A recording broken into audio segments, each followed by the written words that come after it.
comes great responsibility.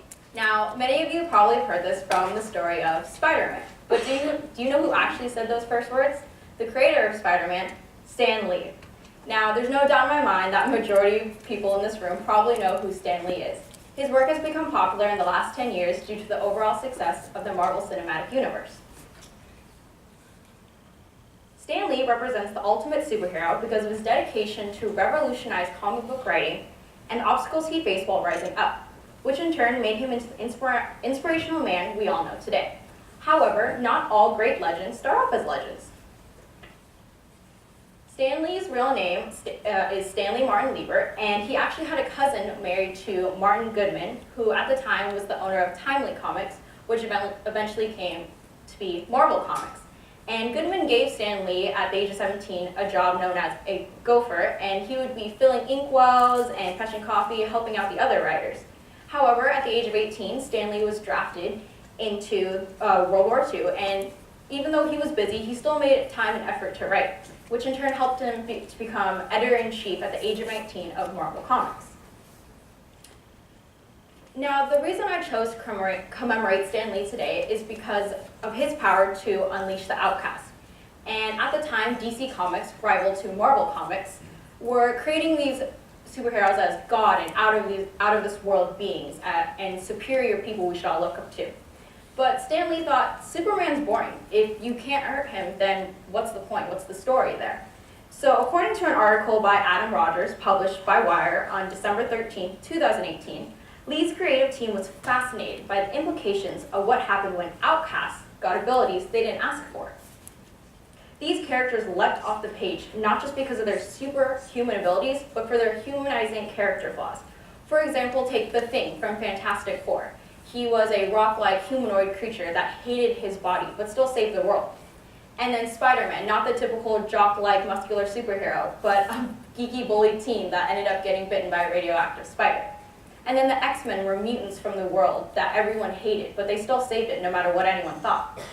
And then there was Daredevil, the first blind superhero, proving that even people with disabilities, could be super.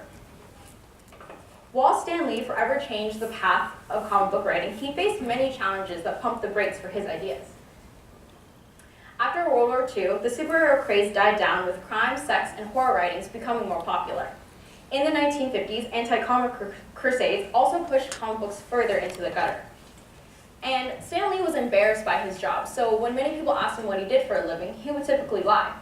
At the time, he assumed his career in comics would be short-lived and didn't really want his name to be associated with such a lowbrow art form, since it might hurt his ambition to become a respected novelist later on in his life. So that's why he came up with the pen name Stan Lee. And since the decline of the superhero craze at the time, when he was 13, Stan Lee told his wife that he wanted to quit. But his wife said, if you want to quit, at least write one last story that you can truly be proud of. And that story became the Fantastic Four. Stan Lee related the main character to Mr. Fantastic, an average guy just like himself that talks too much. And he really wanted the story to be as real and true as possible, so he set it in the real-life city of New York, as opposed to DC Comics using fictional places such as Metropolis or Gotham City.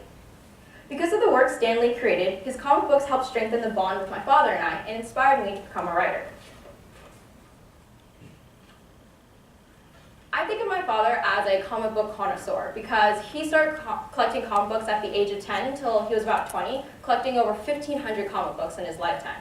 And actually the pictures I've been showing you on my slides are real-life pictures and original issues my father still has today. And comic books and Marvel helped my dad teach me real-life lessons, how I can use my brain instead of my brawn, just like how Iron Man creates his electrical mechanical suits, or how I have to accept responsibility for things just like Spider-Man does. Or I have to be proud of who I am no matter what the world thinks, just like the X-Men do when they save people in the comic books. Stan Lee has once quoted saying, "A story without a message is like a man without a soul." He also has said to say, "I used to be embarrassed because I was just a comic book writer, while other people were building bridges or going on to medical careers. And then I began to realize, entertainment is one of the most important things in people's lives. Without it, they might go off the deep end. I feel that if you're able to entertain, you're doing a good thing. I want to be able to spread magic and hope to people that read my writing, just like Stan Lee did for me. Because if I can inspire one person just like Stan Lee did for me, then it'll be all worth it." conclusion, Stan Lee not only helped shape me into the person I am today, but changed many people's lives with his marvelous stories. Stan Lee changed the world of comic books and allowed the reader to connect to the superheroes in order to find their own inner strengths. In a time where superhero tales were declining, Stan Lee forged humanized, relatable characters that propelled comic book writing and that would later influence me to become a writer. So the next time you're watching, reading, or even talking about superheroes, don't forget about the man that started it all, Stan the Man Lee.